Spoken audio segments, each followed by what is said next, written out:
हार्दिक स्वागत है आपका आज के एसपीडी बुलेटिन में। और मैं हूं आपके प्रगति पथ का सदाबहार साथी मनोज। हाल ही में कृषि विभाग बिहार द्वारा एक जिला एक उत्पाद यानी वन डिस्ट्रिक्ट वन प्रोडक्ट अर्थात ओडीओपी की तर्ज पर सभी जिलों के लिए खरीफ और रबी सीजन से संबंधित एक विशिष्ट कृषि फसल उत्पादों के चयन की प्रक्रिया पूरी की गई। राज्य में कृषि कार्यकलाप को व्यावसायिक रूप देने के उद्देश्य से बिहार सरकार द्वारा चयनित कृषि उत्पादों की प्रोसेसिंग, पैकेजिंग, ब्रांडिंग, मार्केटिंग व भंडारण आदि संबंधी अपेक्षित सुविधा एवं सहायता किसान उद्यमियों को उपलब्ध कराने हेतु प्रत्येक जिले में खरीफ और रबी सीजन के लिए एक एक सबसे उपयुक्त फसलों की सूची जारी कर दी गई है। जिलों की जलवायु एवं पारंपरिक कृषि प्रणालियों के मद्देनजर चयनित उक्त फसलों के उत्पादन, उनसे संबंधित प्रोसेसिंग इकाइयों की स्थापना करने, जिले के चयनित कृषि फसल उत्पादों के हब के रूप में विकसित करने और उसे निर्यातमुखी बनाने के लिए अब मिशन मोड में कार्य आरंभ कर दिया गया है।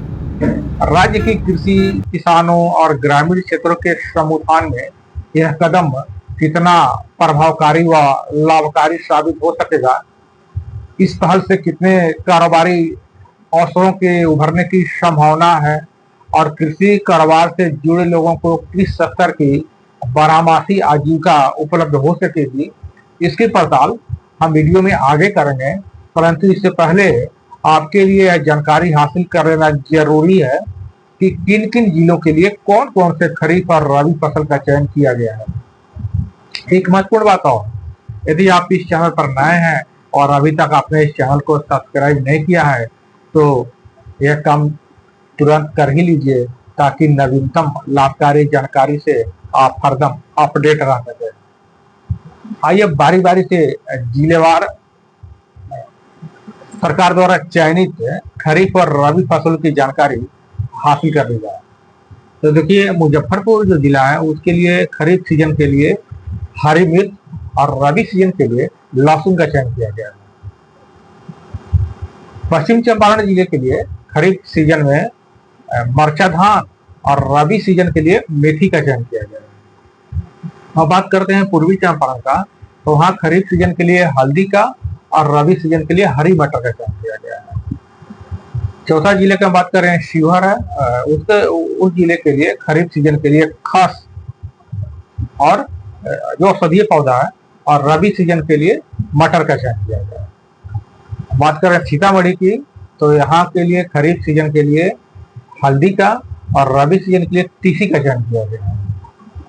छठवां जो जिला है वैशाली, यहाँ खरीफ सीजन के लिए हल्दी का और रबी सीजन के लिए टमाटर का चयन किया गया है। और बात करते हैं सारण की, तो सारण जिले में खरीफ सीजन के लिए केला और रबी सीजन के लिए राजमा का चयन किया गया है।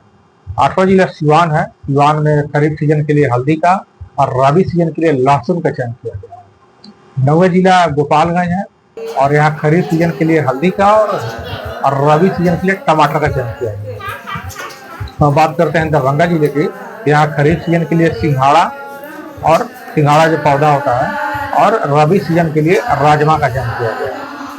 मधुबनी की बात करें, मधुबनी जिले की, तो यहाँ पर खरीफ सीजन के लिए केला पौधा जो उन्नत किस्म का जैसे G9 और रबी सीजन के लिए तीसी का चयन किया गया है। और समस्तीपुर जिला जो है, यहाँ समस्तीपुर जिले के लिए खरीफ सीजन के लिए हल्दी का चयन किया गया है और रबी सीजन के लिए सौंफ का चयन किया गया है। सब आप मसाला जानते ही है। और सहरसा जो जिला है, यहाँ पर खरीफ सीजन के लिए मखाना का चयन किया गया है और रबी सीजन के लिए राजमा का चयन किया गया है। मधेपुरा में भी खरीफ सीजन के लिए मखाना का चयन किया गया है और रबी सीजन के लिए राजमा का चयन किया गया है। और सुपौल जिले की बात करें तो यहाँ भी खरीफ सीजन के लिए मखाना का चयन किया गया है और रबी सीजन के राजमा का चयन किया गया है। अब देख लीजिए, सहरसा, मधेपुरा और सुपौल में तीनों जिले के लिए खरीफ सीजन में मखाना का चयन किया गया है और रबी सीजन में राजमा का चयन किया गया है। और बात करें पूर्णिया की, तो पूर्णिया में खरीफ सीजन है उसके लिए मखाना का चयन किया गया है और रबी सीजन के लिए स्वीट कॉर्न और बेबी कॉर्न का चयन किया गया है।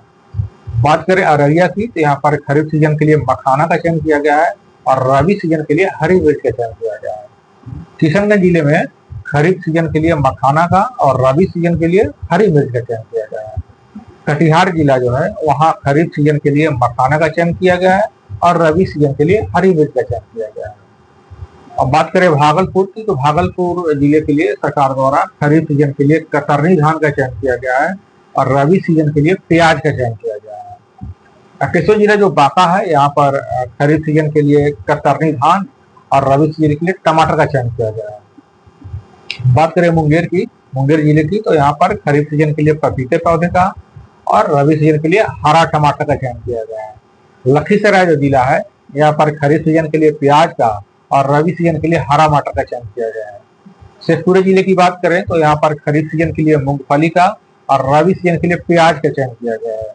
जमुई की जिला है, जो छत्तीसगढ़ जिले की हम बात कर रहे हैं, तो वहां पर खरीफ सीजन के लिए खीरा का चयन किया गया है और रबी सीजन के लिए प्याज का चयन किया गया है। बेगूसराय जो जिला है, यहाँ पर खरीफ सीजन के लिए सोयाबीन का चयन किया गया है और रबी सीजन के लिए हरी मिर्च का चयन किया गया है। खगड़िया जिला के लिए खरीफ सीजन में हल्दी का चयन किया गया है और रबी सीजन के लिए हरा मिर्च का चयन किया गया है। गया जी जो जिला है, यहाँ खरीफ सीजन के लिए मिलेट्स का और रबी सीजन के लिए प्याज का चयन किया गया है। नवादा जिला जो है, यहाँ पर खरीफ सीजन के लिए प्याज का और रबी सीजन के लिए राजमा का चयन किया गया है। तीसरा जो जिला है जहानाबाद, यहाँ पर खरीफ सीजन के लिए हल्दी का और रबी सीजन के लिए तीसी का चयन किया गया है। औरंगाबाद जो जिला है, यहाँ खरीफ सीजन के लिए हल्दी का और रबी सीजन के लिए प्याज का चयन किया गया है। अरवल जो जिला है, वहाँ खरीफ सीजन के लिए भतुआ का चयन किया गया और रबी सीजन के लिए हरी मिर्च का चयन किया गया है। पटना जिला जो है, पटना जिला के लिए जो खरीफ सीजन के लिए केला पौधा का चयन किया गया है और रबी सीजन में टमाटर का चयन किया गया है। नालंदा जो जिला है, यहाँ खरीफ सीजन के लिए हल्दी का और रबी सीजन के लिए मक्के का चयन किया गया है। भोजपुर जो जिला है, यहाँ खरीफ सीजन के लिए मिलेट्स का और रबी सीजन के लिए तीसी का चयन किया गया है। और रोहतास की बात करें, रोहतास जिले की, यहाँ खरीफ सीजन के लिए सोनाचूर धान का चयन किया गया है और रबी सीजन के लिए मिर्च का चयन किया गया है। बक्सर जो जिला है, यहाँ खरीफ सीजन के लिए हरी मिर्च का और रबी सीजन के लिए टमाटर का चयन किया गया है। कैमूर जिला जो है, यानी हम लास्ट जिले की बात कर रहे हैं, वहाँ खरीफ सीजन के लिए सोनाचूर धान का और रबी सीजन के लिए हरी टमाटर का चयन किया गया है। देखिए, जिलावार इन खरीफ और रबी फसलों और उसे तैयार कृषि उत्पादों पर ध्यान केंद्रित करने की पहल से न केवल कृषि किसानों व किसान उत्पादक संगठनों को कई स्तरों पर व्यापक लाभ होने की संभावना है, अपितु राज्य की तीव्र समावेशी उन्नति व समृद्धि भी इसे संभव हो सके। अब आइए एक नजर इन व्यापक संभावनाओं पर भी नजर डाल देते हैं। देखिए, पहला जो आपको लाभ होने वाला है बिहार को इस पहल से, वो है कि हर जिले का जो चयनित उत्पाद चयनित किया गया है, जिससे उस जिले की एक विशिष्ट पहचान मिलेगी, जिससे उसकी ब्रांडिंग आसान हो जाएगी। उदाहरण के लिए, जिस जिले के लिए मखाना का चयन किया गया है, उस जिले की पहचान मखाना उत्पादन और उससे तैयार उत्पादों के हब के रूप में स्थापित हो जाएगी। उस तरह इस पहल से देखिए प्रति एकड़ उत्पादकता में भी उल्लेखनीय वृद्धि होगी, क्योंकि चयनित उत्पादों पर विशेष ध्यान दिया जाएगा, जिससे उनकी खेती की तकनीकों में सुधार, उन्नत बीज की उपलब्धता और बेहतर कृषि पद्धतियों को बढ़ावा मिलेगा। तीसरा जो बिहार को लाभ होने वाला है इस पहल इससे क्या होगा कि राज्य में कृषि उत्पादों के मूल्य संवर्धन की गति में भी तीव्रता है। संबंधित जिलों में चयनित उत्पादों के लिए प्रोसेसिंग यूनिट जैसे चावल मिल, मक्का आधारित उद्योग या दाल मिल स्थापित करने को प्रोत्साहन मिलेगा। इससे किसानों को अपने उत्पाद का बेहतर मूल्य मिल सकेगा और आय में भी आशातीत वृद्धि संभव हो सकेगी। उदाहरण के लिए, मक्का उत्पादक बहुल जिलों में मक्के से इथेनॉल या स्टार्च लाने की प्रक्रिया तीव्र होगी। चौथा जो महत्वपूर्ण लाभ होने वाला है इस पहल से बिहार को, वो होगा कि कृषि अनुसंधान और विकास को भी बढ़ावा मिलेगा। संबंधित जिलों में चयनित फसलों व उस पर आधारित उत्पादों पर केंद्रित अनुसंधान व विकास को बढ़ावा मिलेगा, जिससे बीमारियों और कीटों से बचाव के लिए नई तकनीकों का विकास होगा और इसकी उत्पादों की गुणवत्ता में भी सुधार होगा। अब आपको यह भी जरूर जानना चाहिए कि राज्य सरकार की इस पहल से कृषकों और कृषक उत्पादक संगठनों को क्या लाभ होने वाला है? तो देखिए, किसानों और किसान उत्पादक संगठनों को अपने विशिष्ट उत्पाद के लिए एक सुनिश्चित बाजार मिलेगा। विशेष प्रणाली से उन्हें अपने उत्पादों का बेहतर मूल्य भी मिलेगा, जिससे उनकी आय में तीव्र वृद्धि संभव हो सके। दूसरा जो लाभ इनको होने वाला है वो इससे क्या होगा उसमें कि कृषि विभाग व अन्य संबंधित संस्थानें चयनित उत्पादों की खेती के लिए किसानों को विशेष तकनीकी सहायता व प्रशिक्षण आदि प्रदान करने की पहल करेंगे। इससे किसानों को आधुनिक कृषि पद्धतियों को अपनाने में मदद मिलेगी। तीसरा जो महत्वपूर्ण फायदा होने वाला है कृषकों और किसान उत्पादक संगठन को वो है कि बैंक और वित्तीय संस्थान इन विशिष्ट उत्पादों की खेती के लिए किसानों और किसान उत्पादक संगठनों को आसान शर्तों पर अपेक्षित ऋण उपलब्ध करा सकते हैं, जिससे उन्हें अपनी कृषि कारोबार को विस्तार करने में मदद मिलेगी। और चौथा जो बात कर रहे हैं वो है कि विशिष्ट कृषि उत्पादों पर ध्यान केंद्रित करने से किसान व किसान उत्पादक संगठन अपनी विशेषज्ञता बढ़ा सकते हैं और बेहतर गुणवत्ता वाले उत्पादों का उत्पादन कर सकते हैं, जिससे बाजार में उनकी उत्पादों की मांग बढ़ेगी और जोखिम भी कम होगा। आप यह भी समझ लीजिए कि यह पहल गांव के समुदाय में कितना लाभकारी साबित हो सकता है।